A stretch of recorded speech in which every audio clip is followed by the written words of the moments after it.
Today, should children be able to choose their pronouns? Who should get council houses? And where was Rishi Sunak last night? This is Politics Live.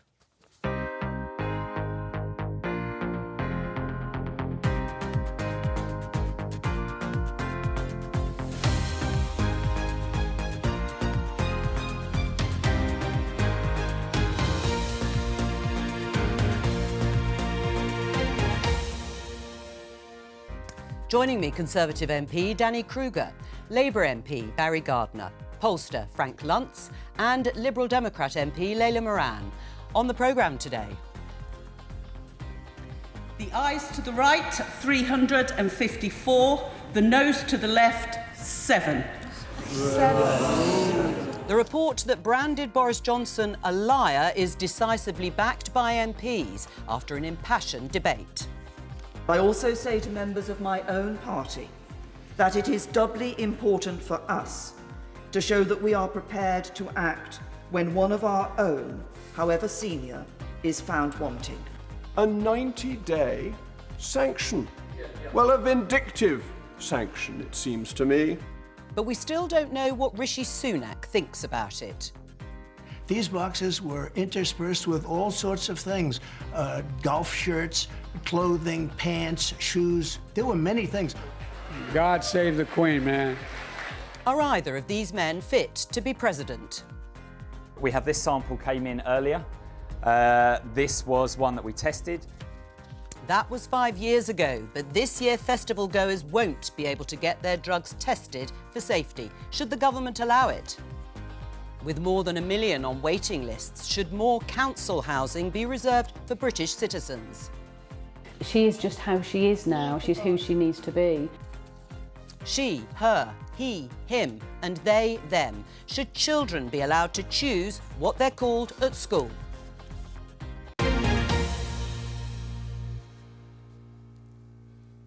And as we come on air, the former Chancellor George Osborne is giving evidence at the COVID inquiry. There he is there. We're going to keep an eye on that throughout the programme. And if anything important develops, he says anything of note, we will bring it to you towards the end of the programme. You'll remember yesterday David Cameron, the former Prime Minister at the time, gave his evidence answering questions about whether austerity, the policies undertaken by both men, hampered the UK's efforts against the COVID pandemic. Let's return to events last night. You heard there in the headlines. It was a decisive vote in terms of MPs overwhelmingly backing the Privileges Committee report that found that Boris Johnson had lied, deliberately misled Parliament, to use the parliamentary speak, repeatedly.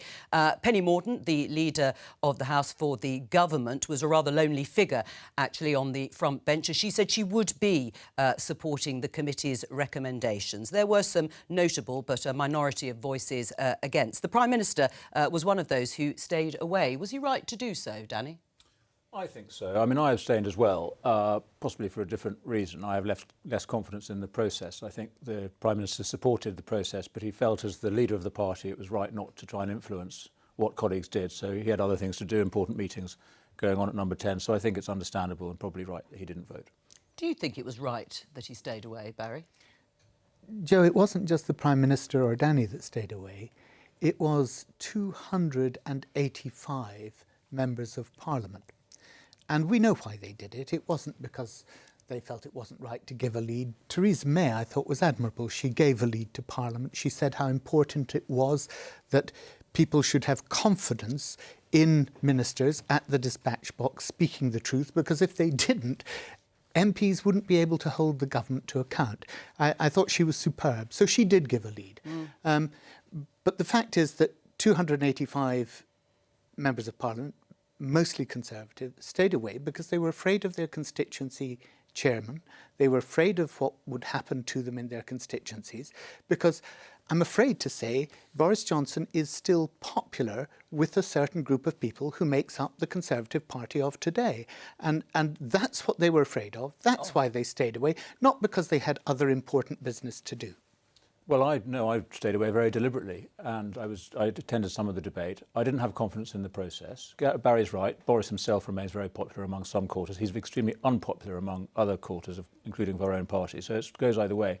I felt that the process itself was flawed, but most fundamentally... So when you say the process, which process? Well, I think the members of the committee had clearly predetermined the outcome of their investigation. Oh, and were really? looking for evidence Would you call it a kangaroo court as well? I wouldn't be. I don't want to malign them too much. I think the process itself was very difficult. It essentially has a judicial role, and yet it doesn't follow the processes of a proper court. But just to be clear for our viewers, it is a role that actually Parliament undertakes. They are asked by Parliament to undertake this process. They are already there doing that role. They are there to enforce whether or not contempt has happened. Yes. That's their role. Indeed, it's a very, very difficult role to fulfil, and I recognise they did their best with it, but I didn't approve of the process, and I didn't approve of the suspension. But the most important thing, hold on a second, Barry, is that Boris himself has left Parliament now.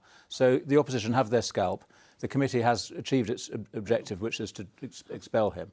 I think the best thing for the country and the party is that we all move on now, and I didn't want to give the proceedings yesterday more attention by supporting the division itself. So I think the best thing for us all to do now is to recognise the committee has had its way and we should move on. I think that's really dangerous to suggest that the process itself is what needs questioning. I think actually there were some notable Conservative voices, Penny Mordaunt being one, who I think made a very eloquent case for why it was important to the country that Parliament, elected politicians, are able to hold each other to account. This is an important part of our democracy, and if we can't do it, and we've got that many, dozens and dozens and dozens of MPs suggesting that the process itself is flawed, that is undermining democracy itself. And I think that we've got to be very careful with what we're saying there. But in terms of Rishi Sunak, I think he was frit.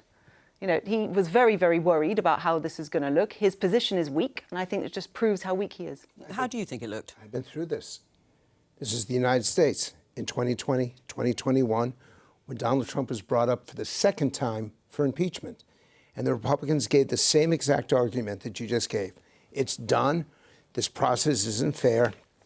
Let's not look backward. Let's look forward. I saw it, I've lived through it, and I will tell you that is a big mistake. Frank, if I may... What matters... Well, let him finish. What matters in all of this is accountability. Sure. In the end. Absolutely. And we have to hold our side, their side, everyone accountable. Boris Johnson had such an opportunity. He was given a mandate to make change. He behaved badly, which I think you'd agree. Whether or not the system is flawed, in the end, it's about accountability. And I was there in the chamber, and I saw the yelling going back and forth.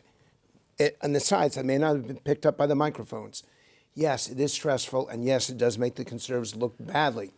But embrace accountability. I recognise that. I recognise that, and I thank you. And you're absolutely right. You can't just move on when there's been a clear wrongdoing. The problem, I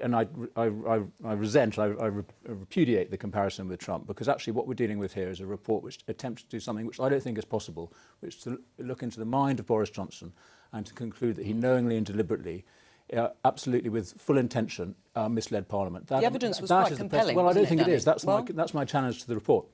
And Layla's point, actually, what's dangerous to our democracy is allowing Parliament to decide what somebody was thinking inside their own head. If there's evidence that he lied, that's one thing. He clearly did mislead Parliament, but the question is whether he did so knowingly and deliberately and with intention. Briefly, does not prove that point. And brief comments. Danny, if in fact you have serious concerns about the process, do you not think it was incumbent upon you yesterday to go into the chamber precisely to say why you felt the process was wrong, how it should be improved? That would actually be to contribute to the ability of Parliament to do its job properly. But you didn't do that. You failed to record a vote. Well, I'm here now, and my point is that it's over now. Boris is going... And on that point, it's over now, why are you so worried about that? Because it was never over in the States. Donald Trump was defeated. He lost, correct? Yeah. There are 40% of Republicans who believe that he was duly elected president because we let the process, we wanted to move ahead. I've lived through this. There's a reason why I'm in the UK. I love this government. I love the people. I love this country. Don't make the same mistakes Americans Boris made. is not Trump. Well, all right. No, Boris has written and he's more not going books. to do what Trump did. Boris has written more books than Donald Trump has read. So let's be clear about that.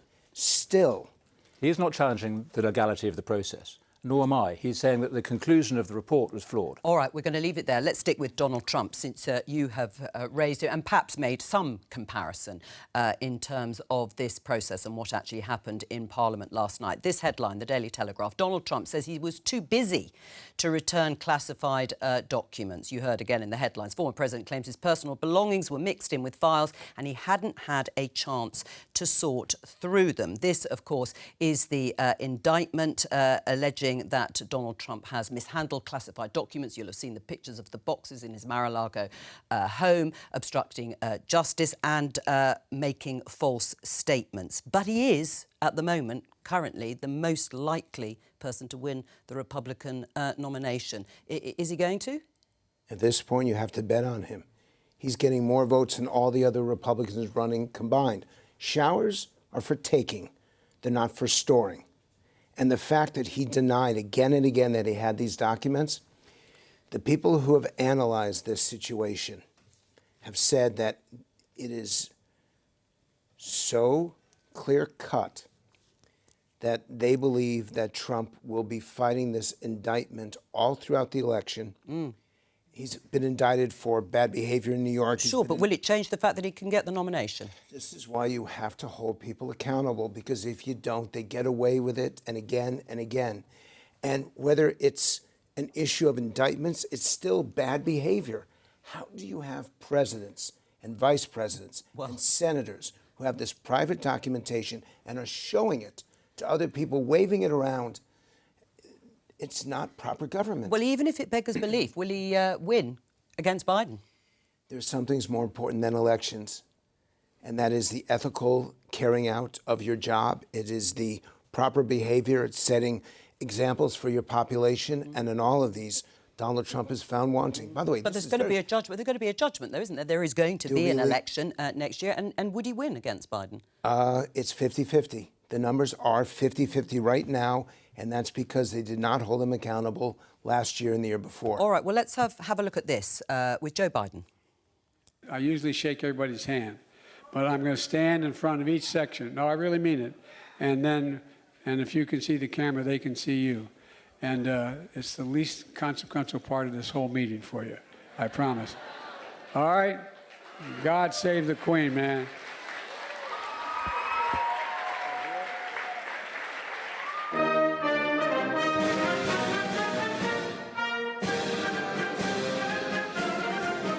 Bizarre thing to watch, isn't it? Joe Biden saying "God save the Queen." Is he? I mean, he's most likely going to be the Democratic nomination. And is he fit to govern? Joe Biden is so old, it takes him an hour and a half to watch 60 Minutes.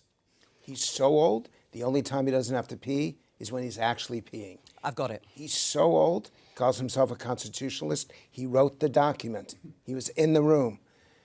It is a problem that if 337 million Americans, we have Joe Biden versus Donald Trump. Yeah, I mean, what is happening in America? 76% of the population wants somebody different. I'm going to give you a name for viewers to watch. Joe Manchin, senator from West Virginia, conservative Democrat. Yeah. I believe that this is the year for a third party. As you sit here now, though, it does look like it will be Donald Trump versus Joe Biden. We've presented a sort of a character form, if you like, with those two clips of both men. People will ask, how can that be in the richest nation on earth? It's why I look at this and I'm looking for a place to rent. I want to stay. I was going to say, we've done mortgages. Oh, you're to rent.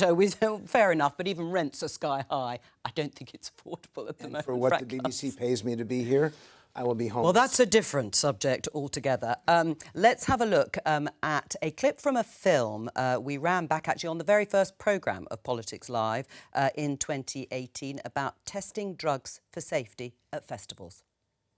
The service user will come in, they put a small amount of a sample in a bag. So we have this sample came in earlier. This was one that we tested. It ended up being plaster of Paris. And the service user has received that result back. What did they think it was? They believed it was MDMA or an ecstasy tablet. Wednesday the 7th of August 2013. gave her a hug before she left, because I always do that with my daughters, just in case I never see you again. How could I know that this time that was real? I don't think she had any idea really what she was doing. The ketamine was very pure, and although it's not usual that Eleanor died after such a relatively low amount, the fact is it's a cocktail, it's a Russian roulette, it's a risk, it's a gamble.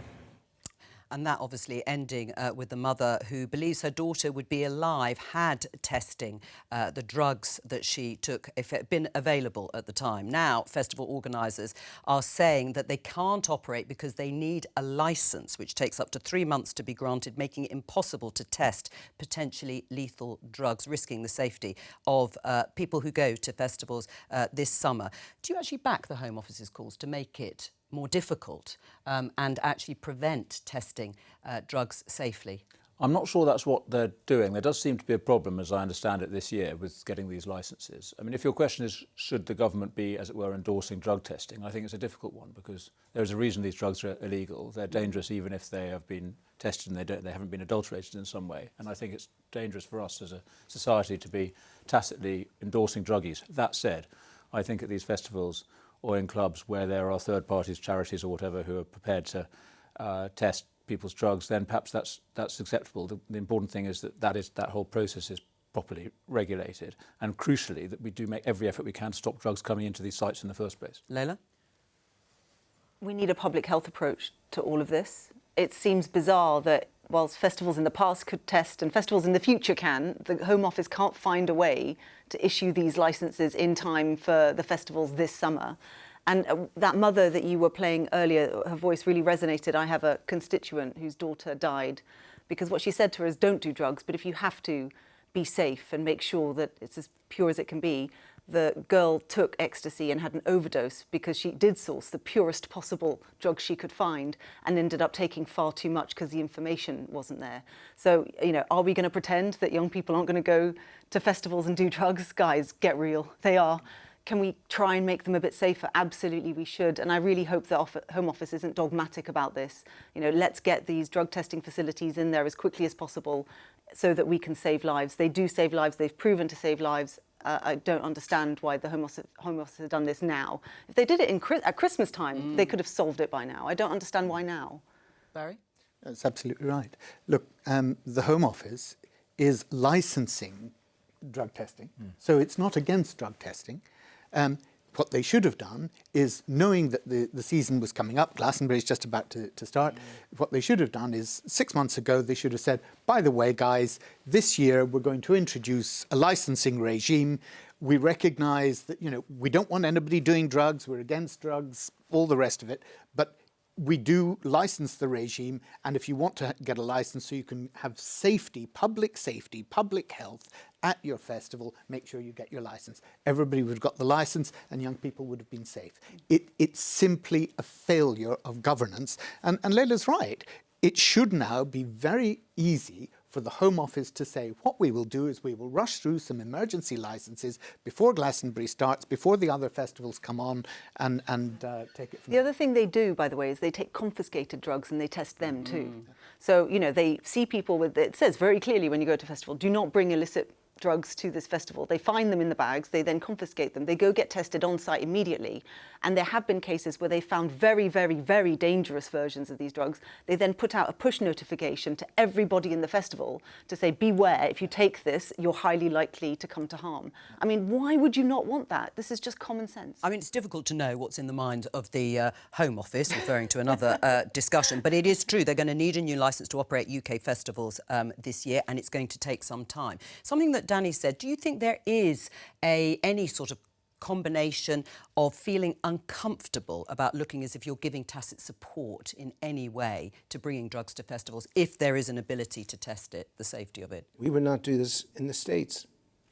This debate is so foreign to me because the suggestion that it's the government's responsibility to make sure the drugs that are taken are safe. No, it's the parents' responsibility to teach the kids what to do and what not to do. We keep shifting everything over to government. in America, this debate would not be happening. Government has seized this. This is not us shifting it to government. Government has come in here and said, we are going to demand that there be a licensing regime. Let's be clear. So government has taken this on themselves, but they've made a mistake in not giving a long enough warning period to the festival organisers. That's the problem. To be clear, Frank, this isn't the government setting up testing sites. These are third parties, charities very often.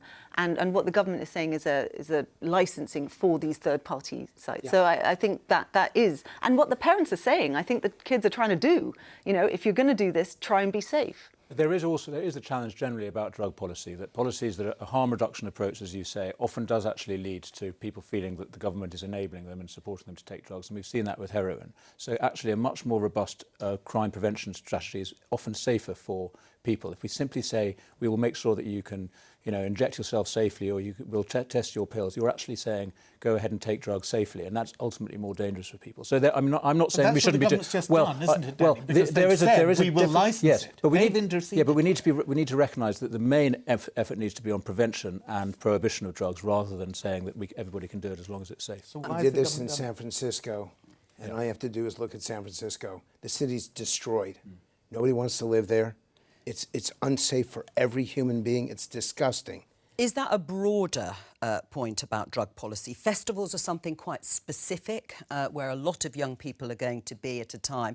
But I take your broader point about society. The Liberal Democrats have had traditionally a more liberal approach, for instance, on the legalisation of cannabis. Right, is that something that you would like to see more broadly? But on that, I mean, it's a public health approach. It's not saying we endorse this as a lifestyle. What it's saying is we agree this is harmful. We need to take the money out of the hands of the gangs and put it in the hands of public health experts who can then disseminate it. When we've done calculations on this, we think that our policy would raise £1 billion, which we would then legalisation, which we would then be able to plough into public health to get that reduced. In the same way that, you know, tobacco is illegal, and yet with public health policies, less and less people use it, and more people know it's harmful. So, you know, to pretend like it doesn't exist, I don't agree that the prohibition approach works. Well, it's a question of where you draw the line. So I'm actually much more sympathetic than most of my Conservative colleagues to the case for legalisation of cannabis, and I've seen this in Canada, their approach there.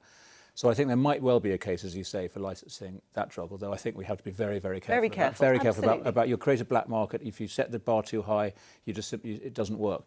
But the case for harder drugs, I really don't think is there. And as Frank says, in the US, where they have this, you know, very liberal harm reduction approach, it's devastating to communities and to poor people most of all. We'll move on. The headline in the Times: Britain's to be priority on council house lists. Ministers look at tightening rules for migrants. We understand that this story is referring to plans that could be drawn up for a bill in the King's Speech later this year, and it would mean that Britons get priority. A good idea, Danny? I think so, very much. And I think the public would expect that to be the case anyway. And one of the great objections that people have to the loss of control of our borders that we've seen in recent years is because the result of people arriving here is that they very quickly make use of public support. I think that we need immigrants. We need immigration for lots of reasons. I think it's way too high.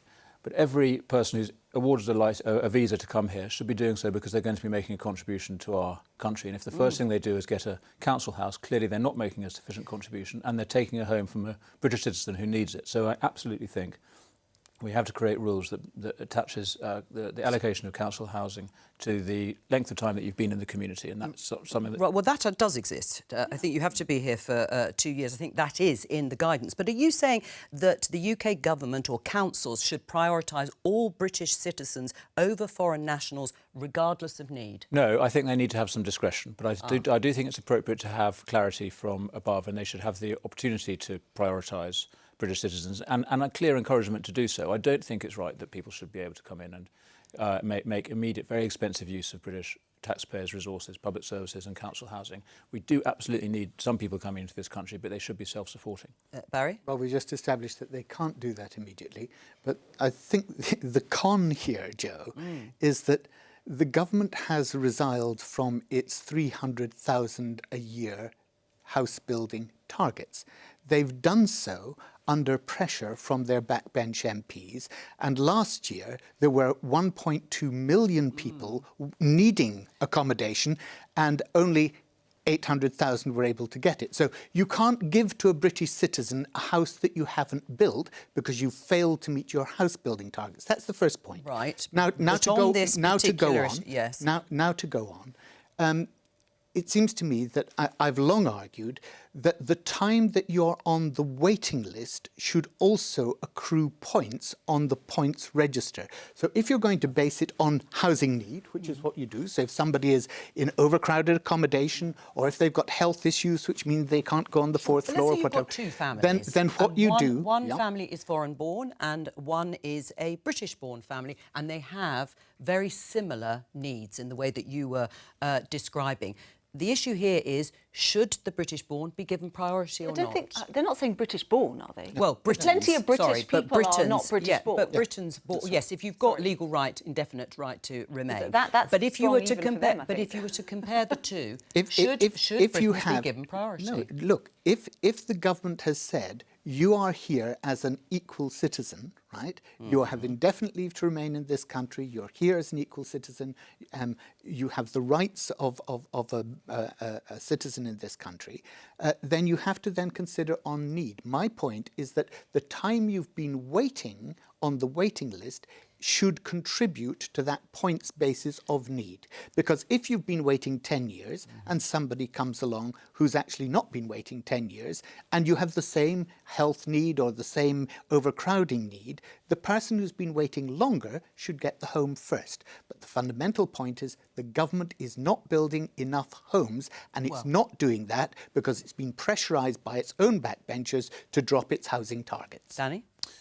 Well, we do need more housing, that's certainly the case. We don't necessarily need them delivered through these top-down targets, and actually my local authority in Wiltshire is building more houses than its target, but it doesn't want to be responsible for a top-down system. So I think we do need a bottom-up house-building strategy, which we can deliver, but mostly we need to reduce demand. I mean, Barry's absolutely right. We have a crisis of housing because there are too many people looking for too few homes. We need to increase the number of homes, but we need to reduce demand as well, and partly that's by reducing immigration. 4/5 of population growth in this century is driven by immigration. That is a fundamental challenge to our housing supply system as well as to public services. So fundamentally we need to reduce the number of people coming into this country to relieve pressure on our housing. I mean, foreigners with visas giving them indefinite leave to stay in Britain are eligible for council housing, alongside refugees and those on schemes such as Homes for Ukraine. Should anything change in the way council homes are allocated to people? I think this is a complete red herring. Right. I mean, as you've pointed out, actually, we first thought, you know, is it people with British passports, or is it which type of visa? Actually, it's permanent residents and British passport holders, and you've paid into the system. You are for at least 2 years. You are not allowed recourse to public funds if you are a migrant, a recently arrived migrant or an asylum seeker. And so this is a complete red herring. The system as it is already prioritises need. And by all means, let's do tweaks. Yep. But actually what this is a way of distracting from government failure. Okay? That's the point. So there's two things that they haven't done. And I would agree with house building, but specifically houses for social rent in particular and social housing. So I think we need targets for that. But I also agree with Danny, the way to do this is bottom up. If you look at local plans and where you've got strong accountability in local councils with a good relationship with the community, where they feel that it's a community first approach, you actually build more houses. And so it's a win-win. The community feels part of it and you build more houses that are more affordable. The government are meanwhile planning, I believe, to introduce a bill that would completely derail that link completely. Well, and that is hugely unpopular, and rightly so. That's not the case. No, we're reinforcing the principle of local plans. I absolutely agree with Leila there. And what this government recognises, and we brought in the Localism Act, we created the whole local plan system. Developers game that system, so it needs to be strengthened. But what the government absolutely is committed to is local communities setting their own strategy. We need to get away from the idea that everything can be done from the centre. Local communities do want to grow. They need to grow in order to remain viable places, but we need to give them the incentives and the discretion to do it in their own way. Yeah. It may be a distraction, as Leila has said, and Barry agrees, in terms of headlines like this on stories in terms of allocating council homes, but could it be an election winner? Absolutely. And I'm listening very carefully to what both of you say. You're going to be held accountable for not building enough homes, and the voters are afraid that you're going to give benefits to people who vote Labour, who may not be justified. Sorry, who vote Labour? who would vote Labour. Who Why? would vote Labour. Why? What evidence do you have I've got that suggests... years and years of polling that suggests that Labour has a specific segment of the population that it seeks to appeal to. And you're accusing my party... I'm not accusing No, sorry, you just did. You You jumped said... into it. Well, let him finish. Let him finish, and then I will let you come back, Barry. That this is a major issue. This is significant. It's going to be a voter issue. You're correct to raise this. And the question is going to be, who deserves the housing? Who do you prioritize? There's one house. There are two families. I love the way that you put it. Who are you going to give priority to? And voters are going to make a decision based on how you answer that question. And my answer to that question was to the person who has been longest on the waiting list. And that's a fair answer. You suggested that I was going to prioritise, or my party was going to prioritise, people on the basis of how they vote. That is entirely wrong. That is the expectation. That is the perception, which is why you lost in 2015, why you lost in 2017, and why you lost in 2019. You have the advantage. You are in a much stronger position than he is. This is absolutely... It's not absolutely. Why'd you lose in 2015? Why'd you lose in 2017? Why were you just trashed in 2019? Because voters didn't trust Labour. Guess what? You've changed that perception. You're in the lead. You should win this election. The only way that you lose it is by benefiting people that the public says isn't fair. Well, you're winning. You're winning, so don't damn me. I'm saying you're winning, and I'm talking about why you lost. Sorry, I'm not damning you. What I'm saying is I'm not prepared to accept advice on how Labour should conduct its electoral strategy from a right-wing American Republican. Okay, I'm not a right-wing, and I'm not Republican, so get your information correct. And secondly, all I do is I read the numbers, I ask voters, I do interviews. I've been doing this now for the last 25 years. You could have won in 2017. Yeah. You could have won in 2015. You didn't. Yeah. Do you think you understand voters better now than perhaps you did in those previous elections? You mean as a party? I'm not sure that it's a matter of our understanding of voters. I think it's a matter of giving a vision to voters that they believe is going to improve their lives. And I think that's what is incumbent on us to do as a party, to give them the confidence that we have sight of a future that they can believe in, that they can see gives them hope for their own families, and that they have confidence that we will deliver and that we will actually do what we say when we get into government. All right, well, I agree with that, and I apologize because I shouldn't have jumped so hard. I felt you were accusing me. What you just said is absolutely correct, and it's the reason why you're winning right now. And if you stay that way, you'll be the next governor. Surely they're winning because we've been doing so badly. I think the public are completely confused about what the Labour Party stand for. I mean, well, I know you feel you have to jump in at this point, but yes, finish your sentence. Just quickly, because I think it is a great mystery what the offer that the Labour Party are going to give to the country is. And at the moment, they're doing so well in the polls because we've been, embarrassing in the last year or so. The public is still the jury is out. There's still a large number of people waiting to make their mind up, and I think they're going to be waiting a long time to understand what the Labour Party stands for. We have a plan that's actually going to deliver. All right, I suppose I've got to let all the parties here have their say. Anything will do. All right, let's talk about this. In the Times, ban children changing pronouns at school, Tory MP Miriam Cates says. Now, this is about whether schools should allow children to change their pronouns to be referred to as he and him rather than she and her, or vice versa. The Conservative MP there has said that schools should block children from changing their pronouns even if a child has parental consent to do so. Now, the government is about to publish guidance on how schools in England should respond to these situations. And according to the Times, the government guidance will say teachers should allow children to change their preferred pronouns with parental consent. Are you in favour of that, Danny? Let's see what the government guidance is. I start with the same position that Miriam is in, which is I think we have a real problem in our schools, and I'm sure we've all come across it, which is a large number of young people very confused and opting to identify as the opposite sex. It confuses the schools, and it leads to all sorts of distress. I think we need to be much clearer as a society and as a country, and therefore the government needs to act to say, by all means, if parents want to support their children's gender ID at home, that's fine, but schools need to treat people as either boys or girls, and it's too confusing if they're allowed to self-identify. Layla? I was a teacher for far longer than I've been an MP, and was a pastoral head of year, so dealt with this and all sorts of issues. I took my role as a teacher as being I needed to create a space, a school, where children feel that they can be themselves, be happy, feel safe, so that they can learn, because fundamentally that's what they're in school to do. I taught a trans child, and for the first term didn't even realise, because they had changed their pronouns, were living as, in this case, a boy, and the parents had full knowledge, and it was just how it was, and they went on to do fabulously well. I don't think it's for a school to determine someone's gender. I don't think it's for a school to ban or not. And young people are going through a lot. You know, to suggest that this is easy for them, it's not. It's not easy for their parents either. It's not easy for the school. This is really, really sensitive stuff. And so like you, I will wait for the guidance. I want to see the detail, because I think the devil is in this detail.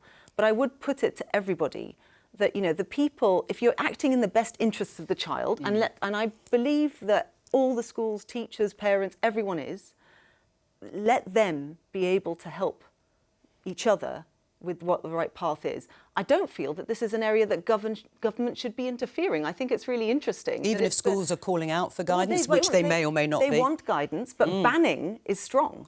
Guidance is different. Leila, what if the parents support their child's desire to have treatment, irreversible medical treatment, to transition and to change sex? Do you think that's something... Again, this is what we're talking about schools right now. Well, yes, but your point is that children should be allowed to be who they are, or be who they want to be, and if parents support it, then it's not for you said it's not for government to intervene, but government does all the time. No, but I'm talking about schools, Danny. I was saying, I said that in the context of, as a teacher, what I want is for them to be able to be as authentically themselves as they possibly can be, because that means they are going to be not worrying about that in my classroom while I'm trying to teach them Newton's laws. They're going to be actually listening to me while I'm trying to teach them the lesson. And if the parent it's doesn't in the context of schools. Or if the parent doesn't know, or the parent doesn't agree, should the school then make a decision to affirm the child's decision, or should it refer to the parent? Well, this is where the guidance, I think I'm waiting to see what it says. I think it's very, very difficult for any of us around this table to postulate what these very, very sensitive conversations will sound or feel like on the ground. Guidance needs to give room for the people who genuinely love that child to help them through this. And I'm sorry, but I don't believe that Miriam Cates or the government are doing what they're doing with love for the child. I just don't. I think they're taking... Miriam was a teacher as well. She was a biology teacher. She spent as long as you in the classroom, and I think it's not totally inappropriate to suggest that she's not doing this in good faith. Well, let me just put what else, as you say, you know her well, Miriam. She says few parents will say no because children have been groomed to threaten suicide, and few children will refuse to use preferred pronouns if adults are complicit in the transition. This is a psychological intervention with unknown consequences. Schools do not have the authority to make this intervention, even with parental consent. Do you agree with that? I do, and I'm afraid there are cases like that. I mean, Leila's absolutely right. This is extremely sensitive, and there's a great range of different people in different circumstances, but we do hear these distressing, very, very serious situations. I'm afraid, I mean, what I'm hearing from Leila, and I totally respect you're going to wait for the guidance as we are, but it sounds like you don't think there should be very firm guidance because you think we should be trusting parents and schools, which I understand, and in principle, that's where I come from in education as well. But the great difficulty is, in this case, you will be authorising we essentially be authorising the children to decide what they want because they can persuade their parents what they want. They can, and the school has to fall in behind it. And really, in this instance, more than perhaps any other we can think of, we have to make children be children. We have to say, I'm so sorry. You are not in charge of what sex you are at this stage. By all means, at home, you can do what you want. But as a school, which is a government-regulated body, we have to be very, very clear on, for their sake and for the sake of everybody else, but all that's going to happen, Danny, if you do this, all that's going to happen is that they're going to get an uptick in homeschooling. And in fact, I had a parent of a trans child contact me when this was first mooted, saying, as it happens, their child was in a school that was able to navigate this with them, again, very supportive, and they were very grateful for that. If that hadn't existed, they probably would have taken the child out of school. And fundamentally, what we want here is to create a society that is free and open and fair, allows individuals to express who they are, and to be able to have a society where they feel confident and be able to contribute. We all want the same thing. Well, it is very difficult to navigate, that's clear. I just want to draw your attention, Barry, to this story related to it directly in The Sun. Gender row, fury at teacher who called pupil despicable for questioning classmates' claim she should, or could, I should say, identify as a cat. Now, it's an audio recording of a teacher talking to a pupil about gender identity, and they're rowing. I mean, the pupil was arguing that there are only two genders and that the teacher described that as despicable and suggested the pupil should go to a different school. What's your reaction to that? Look, I haven't heard it, but my point would be this.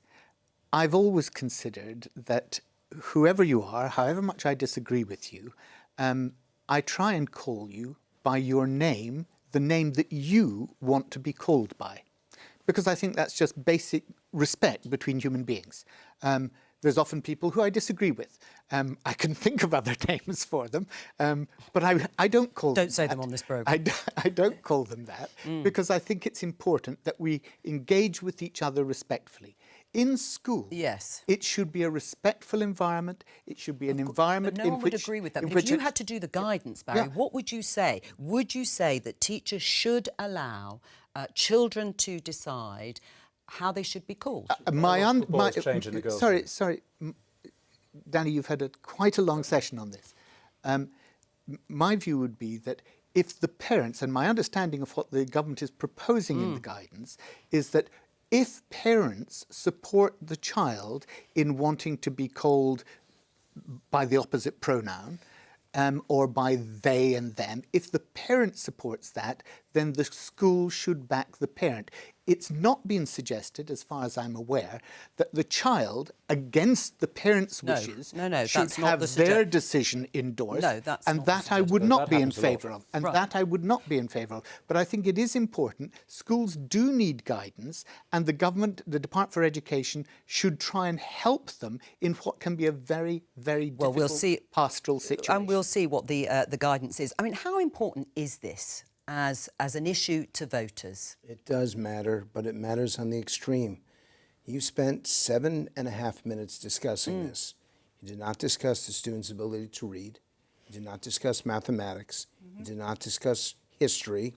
You did not discuss any of the computers and technology, innovation. None of the actual core topics that need to be addressed, because in both our countries, our students are not learning what they need to know to be successful at university, career, and life.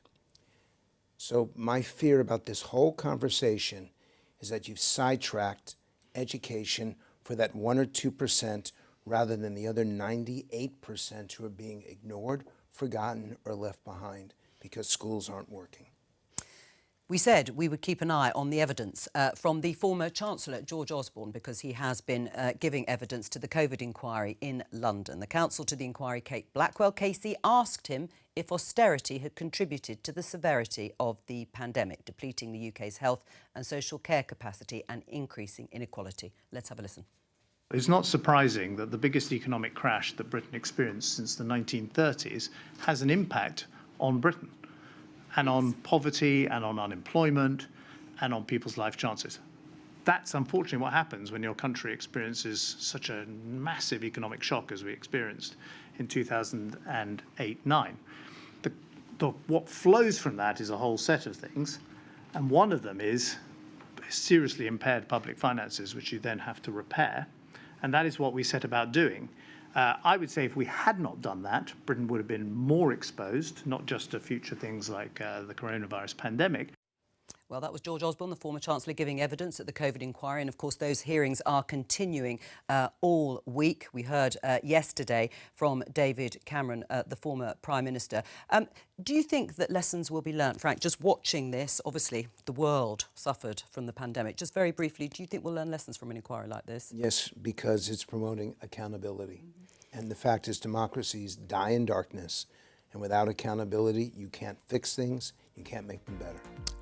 That's all we have time for. Thank you to all of my guests today. I will be back tomorrow, of course, with more Politics Live, and we'll have Prime Minister's Questions at 11:15 here on BBC Two and the BBC iPlayer. But from all of us here, goodbye. Have a lovely afternoon.